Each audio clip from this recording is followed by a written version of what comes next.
nggak ada mati rasa gitu. Ya orang gitu biasa aja, orang di sini ketidakadilan biasa aja gitu. Nah jadi memang itu harus menjadi gaya hidup dan harus dilakukan setiap hari gitu. Saya kira itu aja Bang. Kasih. Waktu kita sayang sekali sangat terbatas, karena itu untuk sebelum mengakhiri sesi kita pada hari ini, saya persilakan pada masing-masing narasumber untuk mungkin kembali menyampaikan semacam closing statement, komentar. Bapak Delil ada yang ditambahkan dari tadi Pak? Saya mungkin yang saya bisa sarankan kepada teman-teman, mungkin teman-teman belum bisa melihat secara langsung apa yang Tuhan ingin teman-teman lakukan pada saat ini. Ya. Jadi waktu Tuhan itu memang berbeda-beda ya pada kita satu sama lain. Dan saya setuju sangat setuju dengan apa yang disampaikan oleh Bang Peter tadi. Pada saat ini mungkin kesetiaan di dalam Tuhan ya, kesetiaan itu menjadi penekanan utama. Jangan berpikir untuk membantu negara ini kalau kita hidup di dalam dosa. Jadi itu yang utama. Jadi setia membaca firman Tuhan, setia melayani di kampus ya, atau dimanapun teman-teman yang bisa lakukan, dan kemudian perlahan-lahan Tuhan akan bukakan gitu apa yang bisa Tuhan lakukan. Jangan punya pemahaman lagi sekarang bahwa Jakarta adalah tempatnya ya. Kita sudah bisa melihat berbagai bukti bahwa kearifan lokal itu sangat penting dan sangat bisa dipakai oleh negara ini.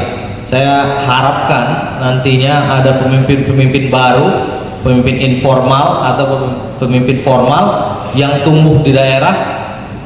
Waktu kita lihat nanti ininya, datanya, wah pernah ikut KNM di Ancol. Wah, itu jadi kalau teman-teman lihat di kata sambutan saya 10 sampai 15 tahun lagi pemimpin-pemimpin itu sebetulnya dilahirkan dari teman-teman semua. Terima kasih. Baik, kalau saya mungkin mau mengatakan begini, kita punya dua kemiskinan, baik kemiskinan ekonomi, di mana banyak orang miskin, makan saja susah, hidup susah, nggak punya pendidikan dan sebagainya. Kita punya kemiskinan itu yang ada di Indonesia. Saya berharap sekali teman-teman punya belas kasihan seperti tadi, punya hati yang bisa menangis melihat orang-orang miskin di Indonesia. Ini adalah satu-satunya cara yang saya pikir kita mau kemudian membaktikan diri kita buat Tuhan lewat Indonesia, menolong orang-orang yang miskin. Kalau kita menangis melihat mereka, kita juga sedih melihat mereka.